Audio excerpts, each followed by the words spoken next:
பரிசுத்த நாமத்துக்கு மகிமை உண்டாவதாக. இந்த காலவெளியிலும் கர்த்தர் நம்மை கூட்டி சேர்த்த கிருபைக்காக அடியான் கர்த்தரை ஸ்தோத்திரிக்கிறேன். லூக்கா சுவிசேஷம், லுக்ஸ் காஸ்பல் சாப்டர் 3 verse 22, 3ஆம் அதிகாரம் 22வது வசனத்தை வாசிக்கலாம். பரிசுத்த ஆவியானவர் ரூபம் கொண்டு புறாவை போல அவர் மேல் இறங்கினார். வானத்திலிருந்து ஒரு சத்தமும் உண்டாகி, நீர் என்னுடைய நேசகுமாரன், உம்மில் பிரியமாய் இருக்கிறேன் என்று உரைத்தது. கவனியுங்கள், பரிசுத்த ஆவியானவர் ரூபம் கொண்டு, something like a image, the Holy Spirit, it was descended on Jesus while he was taking baptism. அன்பான கர்த்தருடைய பிள்ளைகளே, இந்த காலை வேளையிலே செய்தியின் தலைப்பு full of எபேசியர் 5ஆம் அதிகாரம் 18வது வசனத்திலே வாசிப்போமானால், ஆவியினால் நிறைந்து நிற்கும். எபேசியர் 5:18. ஆமென். வாசிக்கலாம், முடிந்தால் வாசிக்கலாம். 18. ஹல்லேலூயா. 5:18. ஹல்லேலூயா. எபேசியர் 5:18. எபேசியர் 5:18. துன்மார்க்கத்திற்கு ஏதுவான மதுபான வெறி கொள்ளாமல் ஆவியினால் நிறைந்து. ஆவியினால் நிறைந்து, full of the Spirit. அவர்கள் இந்த காலை வேளையிலே செய்தியின் தலைப்பு full of. I am full. I have taken enough breakfast. I have taken enough lunch. நல்லா சாப்பிட்டேன், வயிறு நிறைய, மூக்கு முட்டை நல்லா சாப்பிட்டேன்னோ, அதுதான் full of. நல்லா சாப்பிட்டாங்க, போதும், திருப்தி. அதுபோல கர்த்தராகிய இயேசு கிறிஸ்து ஆவியால் நிறைந்து. கவனிங்கள், கர்த்தராகிய இயேசு கிறிஸ்து இந்த உலகத்திலே ஜீவித்து நடமாடி கொண்டிருக்கும் பொழுது, அவர் ஞானஸ்நானம் எடுக்கும் பொழுது வசனம் சொல்லுகிறது, பரிசுத்த ஆவியானவர் இறங்கினார். இது ஓப்பனிங் வசனம், இறங்கினார். ஆமென். ஹல்லேலூயா. ஹல்லேலூயா. ரூபம் கொண்டு, it was like something like an image, like a dove. The Holy Spirit was descended on him. அன்பான கர்த்தருடைய பிள்ளைகளே, அதை பவுல் தன்னுடைய நிருபத்திலே தன்னுடைய காலத்தில் எழுதும் பொழுது, மதுபானத்துக்கு ஏதுவான வெறி கொள்ளாமல் ஆவியினால் நிறைந்து. அப்படியானால் நீங்களும் நானும் we have always should be in the Spirit, full of the Spirit. There are different between in the Spirit and also the full of the Spirit. வீட்டுக்குள்ள இருக்கிறேன், in the Spirit. I am in the house, in the Spirit. ஆவிக்குள்ள இருக்கிறேன். But full of the Spirit is different. ஆவினால நிரப்பப்படுதல், நிரம்பி இருக்கிற அனுபவம் is entirely different. இந்த காலை வேளையிலே செய்தியின் தலைப்பு full of. நன்றாக விளங்கிக் கொள்ளுங்கள், மறந்து விட வேண்டாம். நான் இந்த வார்த்தையை யோசித்து தியானித்து கொண்டிருக்கும் பொழுது, முதலாவதாக லூக்கா சுவிசேஷம் 4ஆம் அதிகாரம் 1வது வசனம். Looks gospel chapter 4 verse 1. 4ஆம் அதிகாரம் 1வது வசனத்திலே, இயேசு பரிசுத்த ஆவியினாலே நிறைந்தவராய். அவர்கள் பரிசுத்த ஆவியினாலே நிறைந்தவராய். வாசிங்கள். யோர்தானை விட்டு திரும்பி ஆவியானவராலே வனாந்தரத்திற்கு கொண்டு போகப்பட்டு. He was taken to the wilderness. He was full of the Holy Ghost. Jesus was full of the Holy Ghost. ஆவியானவரால் நிறைந்து. While he was taking baptism, the Holy Spirit is descended on him something like an image of dove. புறாவை போல ரூபம் கொண்டு இறங்கினார். ஆனால் முதல் குறிப்பை நான் முக்கியப்படுத்துகிறேன். ஃபுல் ஆஃப், நிறைந்து. அந்த வார்த்தை நீங்கள் மதுபானத்துக்கு ஏதுவான அந்த காரியத்தில் வெறி கொள்ளாமல் ஆவியினால் நிறைந்து என பரிசுத்த ஆவியானவர் சொல்லும் பொழுது நீங்களும் நானும் நன்றாக உணர வேண்டும். அதுக்கு the good example was Lord Jesus Christ. ஏனென்றால் அவர்தான் நமக்கு மாதிரி, இயேசுதான் நமக்கு example. Not the church, not the servants of God, not the believers of the church, and not any denomination. Only the Lord Jesus Christ is a good example for us. அன்பான கர்த்தருடைய பிள்ளைகளே, இதில் பார்க்கும் பொழுது 4ஆம் அதிகாரம் 1வது வசனத்திலே பரிசுத்த ஆவியானவரால் நிறைந்தவராய். Walking in the Spirit is different. Living in the Spirit is different. Receiving the Spirit is different. Full of the Spirit is different. நன்றாக விளங்கிக் கொள்ளுங்கள். ஒன்று வித்தியாசம். ஒரு சப்ஜெக்ட், ஒரு செய்தி பேசலாம். ஆனால் இயேசு பரிசுத்த ஆவியினால் நிறைந்தவராய் யோர்தானை விட்டு வனாந்தரத்துக்கு கொண்டு போகப்பட்டார். அன்பான கர்த்தருடைய பிள்ளைகளே, நீங்களும் நானும் இந்த உலகத்திலே ஆவியானவராலே நிறைந்தவராய் இருப்போமானால் always the Lord God, the Heavenly Father, will take us always into the wilderness first, not to the palace,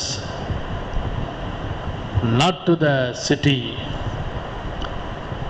not into the other dimension of the world.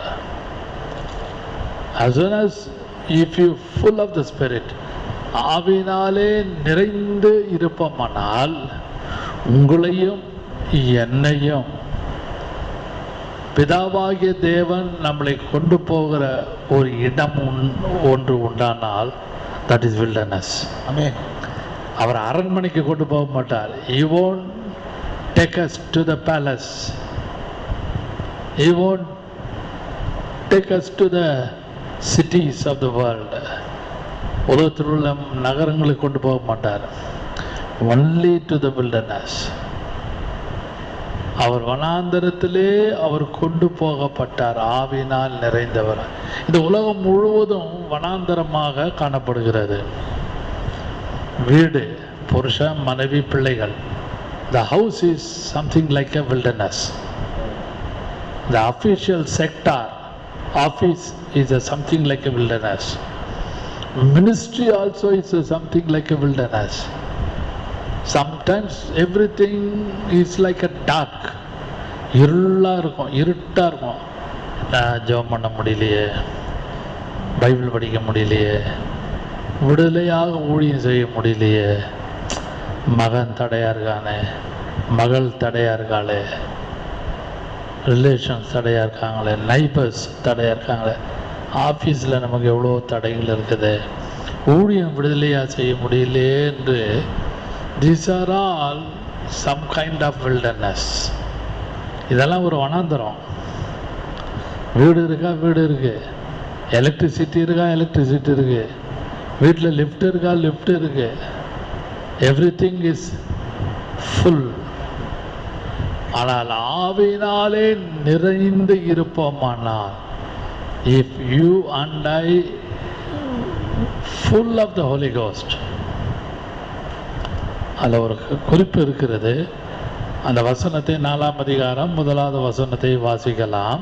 இயேசு பரிசுத்த ஆவியினாலே நிறைந்தவராய் யோர்தானை விட்டு திரும்பி ஆவியானவராலே வனாந்தரத்திற்கு கொண்டு போகப்பட்டு. வனாந்தரத்துக்கு கொண்டு போகப்பட்டு, கவனிங்கள், இயேசு பரிசுத்த ஆவியினாலே நிறைந்தவராய் ஆவியானவராலே வனாந்தரத்துக்கு கொண்டு போகப்பட்டு, அப்படியானால் இந்த இடத்துல முதல் குறிப்பை நான் முக்கியப்படுத்துவேனால், commanding voice of the Father ringing always in his ears. Commanding voice of the Father. அவனுங்கள் commanding, கட்டளை, பிதாவுடைய கட்டளையின் சத்தம் எப்பொழுதும் அவருடைய காதிலே ரீங்காரமாக ஒலித்து கொண்டிருந்தது. அல்லேலூயா, அல்லேலூயா. நமக்கு எவ்வளோ சத்தம் கேட்குறோம். வீட்டில் சத்தம், பிள்ளைகளுடைய சத்தம், அக்கம் பக்கம் சத்தம், ரோட்டுக்கு வந்தால் டிராஃபிக் சத்தம், கடைக்கு போனால் கடை தெரு, market place, lot of noise. Among the voice, among the noise, there is an important voice is ringing always in your ear, always should. எப்பொழுதும் கண்டிப்பாக ஒரு சத்தம் நம்ம காதில் விழுந்துட்டே இருக்கணும். பரலோகத்தின் தேவனுடைய சத்தம், voice of the father, voice of the heavenly father. இயேசு வனாந்தரத்திலே அவர் கொண்டு போகப்பட்டார், ஆவியானவராலே நிரப்பப்பட்டு. What is the reason? Inside என்ன? அதில் என்ன காரியம் எல்லாம் அடங்கியிருக்குது? Commanding voice of the father, commanding voice of the father, always ringing in his ears. அப்படியானால் தேவனுடைய சித்தத்தை செய்வதற்கு நீங்களும் நானும் நன்றாக பழக வேண்டும். இது ரொம்ப கஷ்டமான ஒரு வசனம். இது ஆவினால் நிறைந்து இருக்கிறோமா? அதெல்லாம் யோசிங்க. நீங்களும் நானும் நன்றாக யோசிக்க வேண்டும். நீங்களும் நானும் நன்றாக அதை குறித்து யோசித்து பார்த்து சிந்திக்க வேண்டும். அன்பான, அந்த நிறைந்தவராய் என்று சொல்லும் பொழுது யோவான் சுவிசேஷம் 3ஆம் அதிகாரம் 34வது வசனம், John's gospel chapter 3 verse 34, without measure, அளவில்லாமல். தேவனால் அனுப்பப்பட்டவர், தேவனால் அனுப்பப்பட்டவர் தேவனுடைய வார்த்தைகளை பேசுகிறார். தேவன் அவருக்கு தமது ஆவியை அளவில்லாமல் கொடுத்திருக்கிறார். அன்லிமிட்டட். ஹோட்டலுக்கு போனீங்கன்னா லிமிட்டட் மீல்ஸ் ஆர் அன்லிமிட்டட் மீல்ஸ்ன்னுவாங்க. மீல்ஸ் ரெடின்னு இருக்கும் போர்டு எல்லா ஹோட்டல்லையும். உள்ளே போய் டோக்கன் வாங்கும் போது லிமிட்டட் மீல்ஸ் ஆர் அன்லிமிட்டட். அதுபோல் பரிசுத்த ஆவியானவர் தம்முடைய குமாரனாகிய கிறிஸ்துவுக்கு தேவன் கொடுத்த விதம் ஒன்று உண்டானால் அளவில்லாமல் கொடுத்திருக்கிறார். அளவில்லாமல். அந்த வசனத்தில் தேவன் தம்முடைய குமாரனாக இயேசு கிறிஸ்துக்கு அளவில்லாமல், வித்தவுட் மெஷர், வித்தவுட் மெஷர், அளந்து ஒரு ஆழாக்கு, 2 ஆழாக்கு, 1 லிட்டரு, 1/2 லிட்டரு, கொஞ்சம் பரிசுத்த 1 டம்ளர் கொடுக்கல கர்த்தர். Without measure. God gave His Spirit to His own Son without measure. அளவில்லாமல் கொடுத்தாரு ஆவியை. அல்லேலூயா. அன்பான கர்த்தருடைய பிள்ளைகளே, நீங்களும் நானும் நன்றாக உணர வேண்டும். பரிசுத்த ஆவியினாலே நிறைந்திருக்கிறோமா? அதை யோசித்து பாருங்கள். நீங்களும் நானும் பரிசுத்த ஆவியினாலே நிறைந்து அளவில்லாமல், வித்தவுட் மெஷர், அந்த அனுபவம் இருக்குமானால் நீங்களும் நானும் பாக்கியவான்கள். அல்லேலூயா. நீங்களும் நானும் அதை நன்றாக உணர வேண்டும். Commanding voice of the Father. பிதாவினுடைய கட்டளைக்காக அவர் கீழ்ப்படிந்து காணப்பட்டார். என்ன கட்டளை வரும்? பிதாவுக்கிட்டேருந்து என்ன வரும்? பிதாவுக்கிட்டேருந்து என்ன கட்டளை வரப்போகுது? இன்றைக்கு என்ன கட்டளை? பைபிள் படிக்கும் போது what kind of command, while we are praying what kind of command will come from heaven, இதெல்லாம் அவர் யோசித்து கொண்டிருந்தார். நீங்களும் நானும் ஜெபத்திலும் தனி ஜெபத்திலும் நம்முடைய ஆவிக்குரிய ஜீவிதத்தில் அன்றாட வாழ்க்கையிலே பரலோகத்தின் தேவன் என்ன கட்டளை கொடுக்கிறார் என்பதை நிதானிக்க வேண்டாம். அவர் சொல்ல ஆகும், அவர் கட்டளையிட நிற்கும். அப்படியானால் the voice of the father, பிதாவினுடைய சத்தத்தின் கட்டளைக்கு பேசுகிற நானும் நீங்களும் நன்றாக கீழ்ப்படிந்து ஆவியினால நிறைந்து காணப்பட வேண்டும். அப்பேற்பட்ட கிருபையை கர்த்தர் இந்த காலைவெளியிலே இதை பார்த்து கொண்டிருக்கிற அனைவருக்கும் கர்த்தர் கொடுப்பாராக. ஹல்லேலூயா. இரண்டாவதாக வாசிக்கலாம். Acts of Apostles chapter 6 verse 3 and also verse 5. அப்போஸ்தலர் 6ஆம் அதிகாரம் 3ஆம் வசனம் 5ஆம் வசனம். ஆதலால் சகோதரரே, பரிசுத்த ஆவியையும் ஞானமும் நிறைந்து நற்சாட்சி பெற்றிருக்கிற 7 பேரை உங்களிலே தெரிந்து கொள்ளுங்கள். 5ஆம் வசனம். இந்த யோசனை சபையார் எல்லோருக்கும் பிரியமாய் இருந்தது. அப்பொழுது விசுவாசமும் பரிசுத்த ஆவியும் நிறைந்தவனாகிய தேவானையும் பிலிப்பையும் பிரகோரையும் நிகனோரையும் தீமோனையும் பர்மேனாவையும் யூத மார்க்கத்தை அமைந்தவனாக அந்தியோகியா பட்டணத்தனாகிய. போதும் கவனிங்கள். 3:5 2 வாசிக்கிறோம். 3ஆம் வசனம் வாசியுங்கள். ஆதலால் சகோதரரே, பரிசுத்த ஆவியும் ஞானமும் நிறைந்து. கவனிங்கள். பரிசுத்த ஆவியும், holy spirit and also wisdom நிறைந்து நற்சாட்சி பெற்றிருக்கிற 7 பேரை உங்களிலே தெரிந்து கொள்ளுங்கள். Good report. அவர்களை good report and also wisdom and also filled with Holy Spirit. இந்த 3வது ஆவினால நிரம்பி இருக்கிற அனுபவம். இந்த 3 சூழ்நிலை, 3 வார்த்தைகள் அந்த ஒரு வசனத்திலே அடங்கி இருக்கிறது. எதுக்காக? Serving the table. Acts of apostle chapter 6 verse 1 பார்த்தீங்கன்னா அங்க வாக்குவாதம் தர்க்கம் வருது. வாசிக்கலாம். அந்நாட்களிலே சீஷர்கள் பெருகின பொழுது, the disciples increased, அதாவது சீஷர்கள் பெருகின பொழுது கிரேக்கரானவர்கள் தங்கள் விதவைகள் அன்றாட விசாரணையில் திட்டமாய் விசாரிக்கப்படவில்லை என்று எபிரேயருக்கு விரோதமாய் முறுமுறுத்தார்கள். விரோதமாய், because of the increase of the disciple.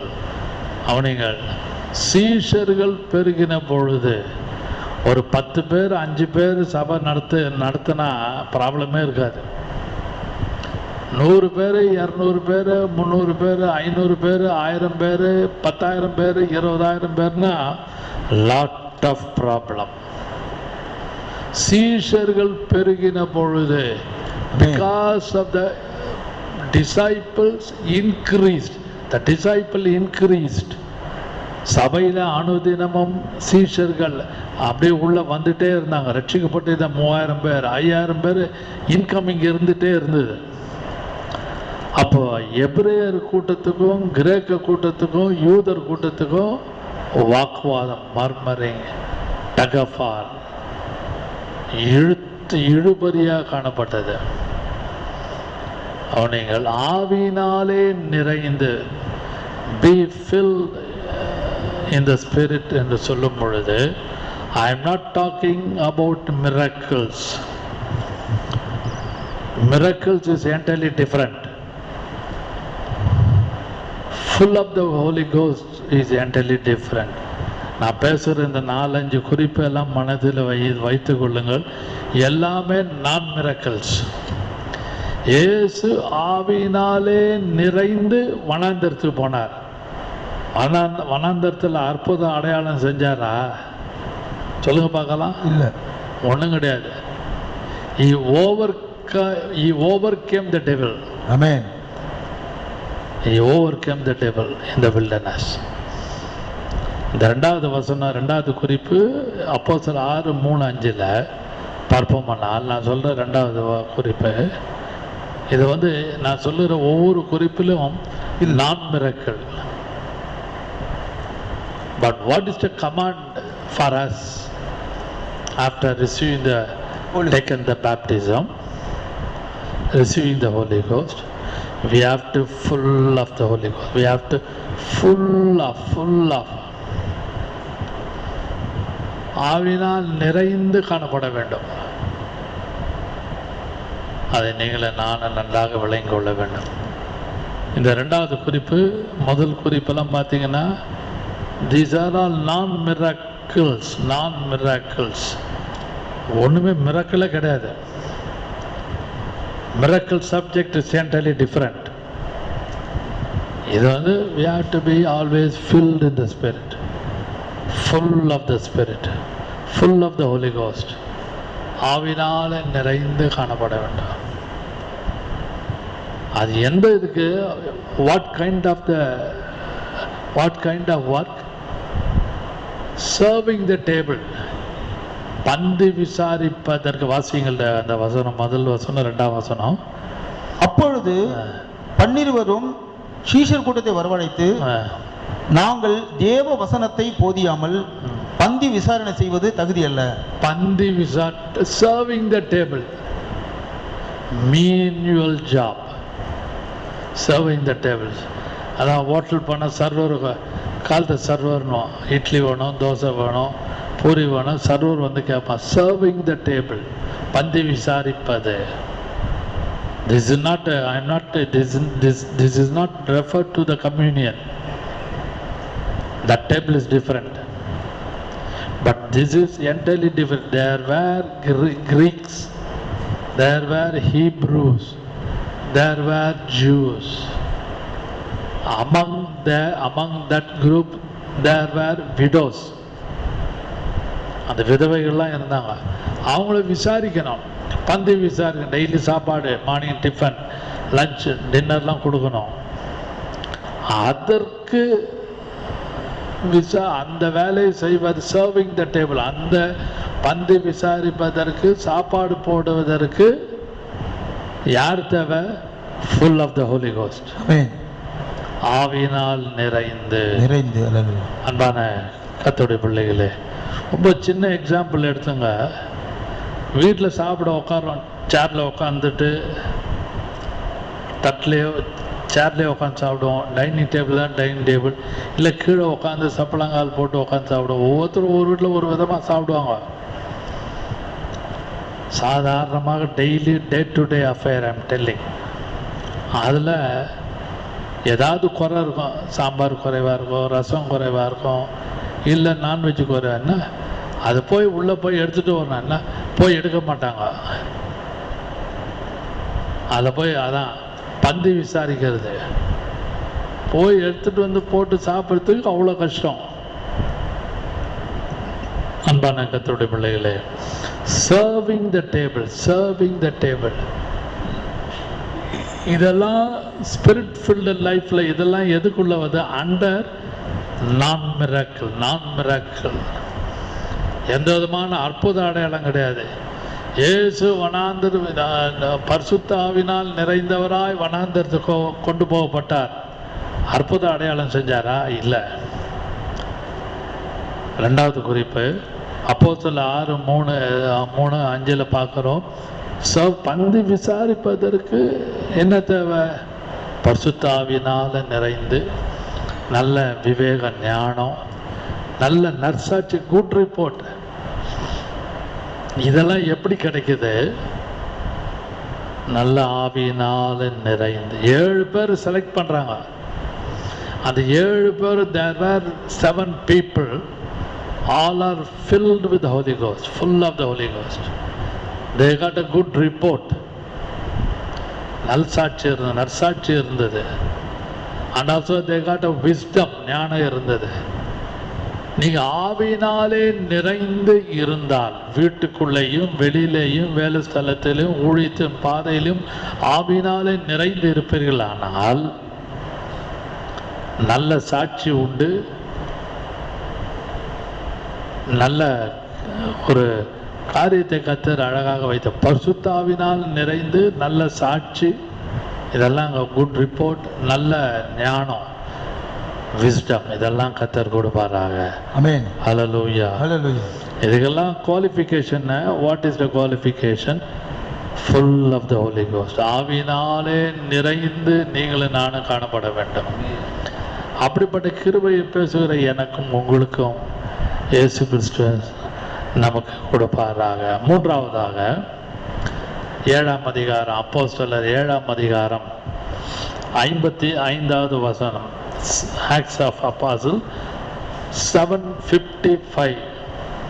அவன் பரிசுத்த ஆவியினாலே நிறைந்தவனாய் வானத்தை அண்ணாந்து பார்த்து தேவனுடைய மகிமையையும் தேவனுடைய வலது பாரிசத்திலே இயேசுவானவர் நிற்கிறதையும் கண்டு. மறுபடியும் வாசியுங்கள். அவன் பரிசுத்த ஆவியினாலே நிறைந்தவனாய். பரிசுத்த ஆவியினாலே who he was? Steven. He was, his name was Stephen. முதல் இரத்த சாட்சி, ஃபர்ஸ்ட் மார்ட்டியர், முதல் இரத்த சாட்சி, ஃபர்ஸ்ட் இரத்த சாட்சி. அவன் என்ன பண்றான்? பரிசுத்த ஆவியினாலே நிறைந்தவனாய். 34 வாசிங்க, 54 வாசிங்கள். 54. இவைகளை அவர் கேட்டபொழுது மூர்க்கமடைந்து அவனை பார்த்து பல்லை கடித்தார்கள். கவனிகள், மூர்க்கமடைந்து வசனம் சொல்லுது, அவனை பார்த்து பல்ல கடிச்சாங்க. அப்படியே பல்ல கடிச்சுக்கிட்டு பேசுறாங்க. அப்போ at that time Stephen was full of the Holy Ghost. Amen. Hallelujah. Hallelujah. நீங்களும் நானும், நமக்கு விரோதமாக நிறைய பேர் இருப்பாங்க.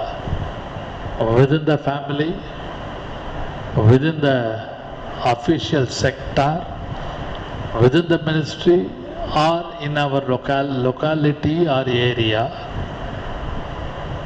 இதெல்லாம் நம்ம யோசித்து பாருங்கள். நமக்கு விரோதமாக அவர்கள் மூர்க்கம் அடைந்து முறுமுறுத்து பல்ல கடிச்சுக்கிட்டு ஏதாவது பண்ணுவாங்க. அட் தட் டைம் இங்க வசனம் சொல்லு, Stephen was full of the Holi Ghost. அவன் பரிசுத்த ஆவியினாலே நிறைந்தவனாய், he lifted up his head, he lifted up his head. தேவனுடைய மகிமையையும் அவன் வானத்தை அண்ணாந்து பார்த்தான். நீங்களும் நானும் யார் யார் பல்லு கடிக்கிறாங்களோ, மூர்க்கமா இருக்காங்களோ, கோபப்படுறாங்களோ, எரிச்சலா இருக்காங்களோ, அவங்க மேல நானும் நீங்களும் டென்ஷன் ஆகாதபடி, எதிர்த்து பேசாதபடிக்கு, வீட்டில் தட்டான்னு எடுத்து பாத்திரத்தை எடுத்து டம்மு கம்முன்னு வச்சு ஏதாவது குழப்பத்தை உண்டாக்காதபடிக்கு அதாவே நாம் நோக்கி பார்க்கிறேன். கொஞ்சம் கொஞ்சம் கொஞ்சம் யோசிக்கணும், கொஞ்சம் யோசித்து பாருங்க. அப்படி மேலே அப்படியே அண்ணாந்து பார்க்கணும்னு இல்லை, அவன் லிட்டரலாக எழுத்தின் பிரகாரமாக அண்ணாந்து பார்த்தான். அண்ணாந்து பார்த்ததினாலே he saw Jesus Christ was at the right hand of his father. இயேசு அவர் வலது பார்சத்திலே நிற்கிறதையும் கண்டான். ஹல்லேலூயா. அன்பான கர்த்தருடைய பிள்ளைகளே, யார் யார் விரோதமா இருக்காங்களோ, கோபமா இருக்காங்களோ, எரிச்சலா இருக்காங்களோ, வன்மையா இருக்காங்களோ, உங்களை உண்டு இல்லை, உங்களை உண்டு இல்லைன்னு பண்ணணும், உங்களை குட் ஃபார் நத்திங், உங்களை ஒன்றும் இல்லாமல் ஆக்கணும், உங்களை 0 பாயிண்ட்ல கொண்டாடணும்னு சொல்லும் பொழுது, யோசித்து கிரியை செய்யும் பொழுது, இஃப் யூ லுக் அப், வானத்தை அண்ணாந்து பார்த்தால் இயேசு நின்று கொண்டிருப்பார். ஹல்லேலூயா. வலது பார்சத்தில். உங்க பக்கத்துல யாரும் நிக்க மாட்டாங்க. ஸ்டீஃபன், அந்த ஸ்டேவானை சுத்தி லாட் ஆஃப் ஸ்டோன்ஸ் வேர் தேர். எல்லா கையில் கல் இருந்தது. they are having stones in their hand. கையில் கல் இருந்தது, மூர்க்கம், கோபம் இருந்தது. அப்படியே பல்ல கடிச்சுக்கிட்டு இருந்தாங்க. ஆனால் Stephen was full of the Holy Ghost and look up. He looked up. மேல அண்ணாந்து பார்த்தான். உங்களுக்கு விரோதமான சூழ்நிலையிலே கொஞ்சம் யோசித்து எதிர்த்து பேசாமல், சண்டை போடாமல், முறுமுறுக்காமல், கோபப்படாமல், கொஞ்சம் கற்றுக்கிட்டு கிருபையை கேட்டு ஒரு 5 நிமிஷம் ஜெபம் பண்ணி பாருங்க. You can see the Lord Jesus Christ is standing beside you. Amen. உங்க பக்கத்தில் இயேசு நிற்பதை நீங்க உணர முடியும். Hallelujah. ஹல்லேலூயா. நம்புறீங்களா? விசுவாசிக்கிறீங்களா? கர்த்தர் அந்த கிருபையை ஸ்தேவானுக்கு கொடுத்தது போல Amen.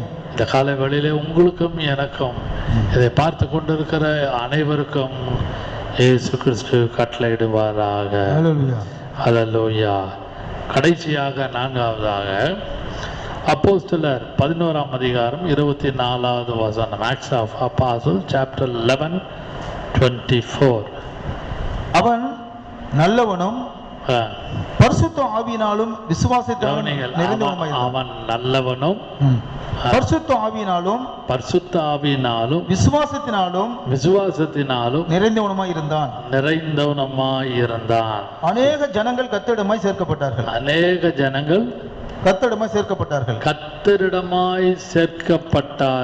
ஹல்லேலூயா. அவன் யார்? பர்னபா. இந்த வார்த்தை கவனிங்கள். இந்த வசனத்தையும் அப்போஸ்தலர் 6:35 படிங்க. 6 Acts of Apostles chapter 6 verse 3 is equal to Acts of Apostles 11:24. ரெண்டும் படிங்க, ஐடென்டிக்கலா இருக்கும். Acts 6:3 வாசிங்க. 6:3 அப்போஸ்தலர் 6:3. ஆதலால் சகோதரரே, பரிசுத்த ஆவியும் ஞானமும் நிறைந்து வாசிங்க. ஞானமும் நிறைந்து நற்சாட்சி பெற்றிருக்கிற 7 பேரை உங்களிலே தெரிந்து கொள்ளுங்கள்.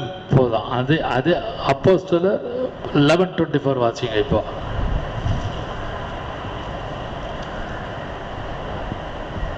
அவன் நல்லவனும் பரிசுத்த ஆவியினாலும் விசுவாசத்தினாலும். போதும். அவனிங்கள் இந்த 2 வசனம் பார்த்தீங்கன்னா ஆல்மோஸ்ட் ஐடென்டிக்கல், ரெண்டும் ஒன்னா இருக்கும். அங்க வந்து பாத்தீங்கன்னா டு சர்வ் த டேபிள், பந்தி விசாரிப்பதற்கு உள்ள குவாலிஃபிகேஷன். இங்க இண்டிவிஜுவல் குவாலிஃபிகேஷன். பர்னபாவுக்கு இருந்த குணம் என்ன? நல்லவனும் பரிசுத்த ஆவியிலும் விசுவாசத்தில் நிறைந்தவனாய். ஹல்லேலூயா. அன்பான கர்த்தருடைய பிள்ளைகளே, இப்பேற்பட்ட ஆவியின் கனி, the fruit of spirit, fruit of the spirit, ஆவியின் கனியை கொஞ்சம் யோசிங்க. Galatians chapter 5:22-23. அப்போஸ்தலர் 5ஆம் அதிகாரம் 22-23 நம்ம எல்லாருக்கும் தெரியும். 22 வாசிங்க முதல்ல. அப்போஸ்தலர் 5 கலாத்தியர் 5:23. 22 ஆவியின் கனியோ அன்பு, சந்தோஷம், சமாதானம், நீடிய பொறுமை, தயவு, நற்குணம், விசுவாசம், சாந்தம், இச்சையடக்கம். இப்படிப்பட்டவர்களுக்கு விரோதமான பிரமாணம் ஒன்றுமில்லை. கவனிங்கள்.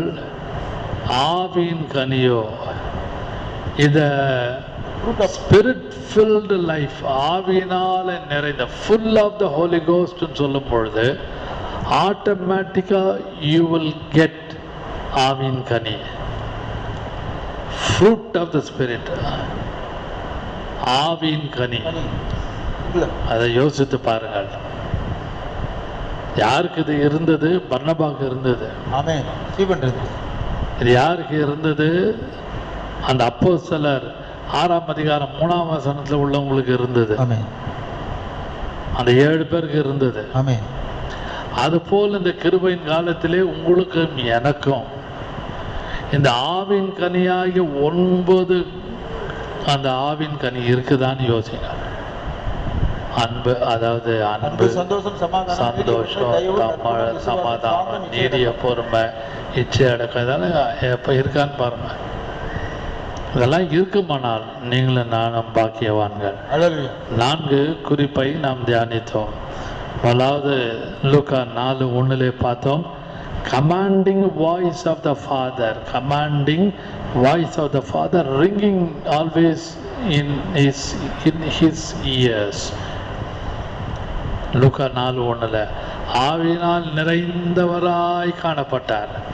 அதனால பிதாவினுடைய கட்டளைக்கு அவர் காத்து கொண்டு இருந்தார். யார்? இயேசு கிறிஸ்து. பிதாவினுடைய சித்தம் தான் என்னுடைய சித்தம், அதுதான் என்னுடைய வழி நடத்துதல் என்று தன்னுடைய ஜீவகாலம் முழுவதும் அவர் அதை பின்பற்றினார் பூலோகத்தில்.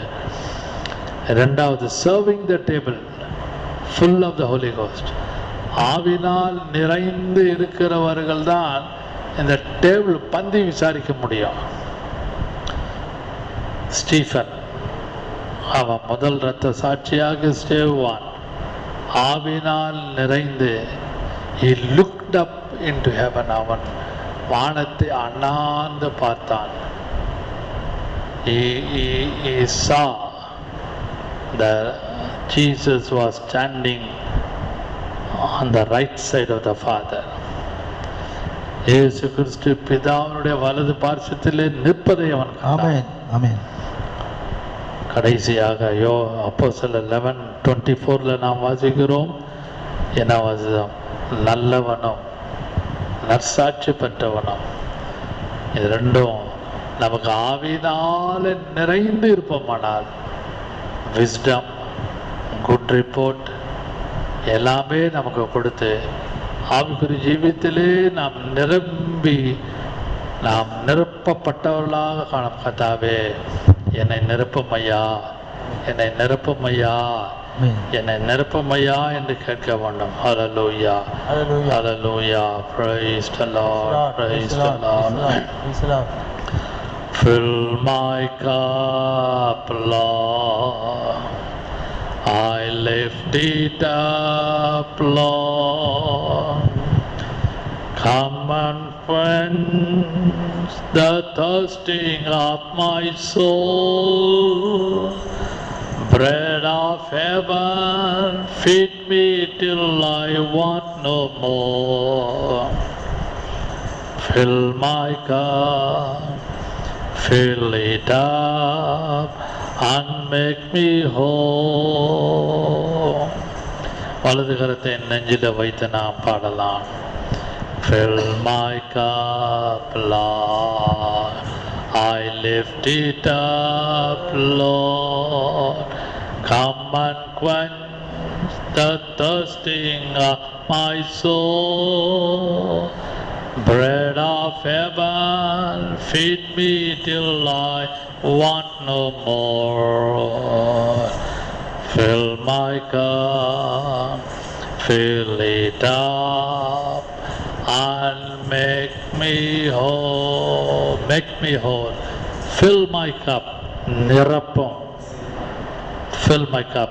Fill my heart. Fill my mind. Fill my blood vessels. Fill my bone. Fill my nervous system. எல்லாவற்றையும் நிரப்பும் ஐயா. என்னை த்ரூ யுவர் பிளட், உம்முடைய ரத்தத்தினால் என்னை நிரப்பும்.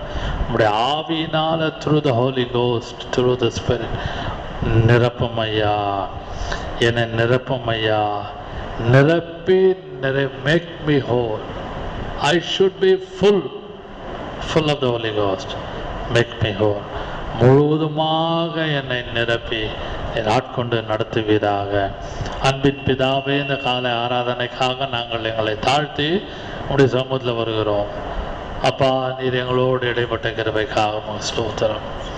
இயேசுவே, இந்த காலை ஆராதனையிலே ஆவினால் நிறைந்து full of the Holy Ghost, ஆவினால நிறைந்திருக்கிற அனுபவத்தை, இயேசு ஆவினாலே நிறைந்தவராய் வனாந்தரத்துக்கு கொண்டு போகப்பட்டார். அப்படியானால் கர்த்தாவே, அதுபோல உள்ள அனுபவத்தை பரிசுத்த ஆவியானவரே commanding voice of the Father, பிதாவினுடைய அந்த கட்டளைக்கு இயேசு காத்து கொண்டு இருந்தது போல நாங்களும் காத்து கொண்டு இருந்து கர்த்தாவே, கீழ்ப்படிந்து கர்த்தாவே, அதிலே அந்த சத்தத்தை எப்பொழுதும் ringing It was ringing in his ears. அதுபோல உங்களுடைய சத்தம் எங்கள் காதிலே ஒலித்து கொண்டு தொனித்து கொண்டு இருக்கும் பொழுது வீட்டிலும் வெளியிலும் வேலை ஸ்தலத்தில் எல்லா இடங்களிலும் நாங்கள் நிறைந்து நிரப்பப்பட்டவர்களாக எங்களை ஆசீர்வதித்து எல்லாரையும் நடத்துவீராக. இயேசுவின் நாமத்தில் பிதாவே. ஆமென். ஆமென். ஆமென். இல்லை வேணாம்.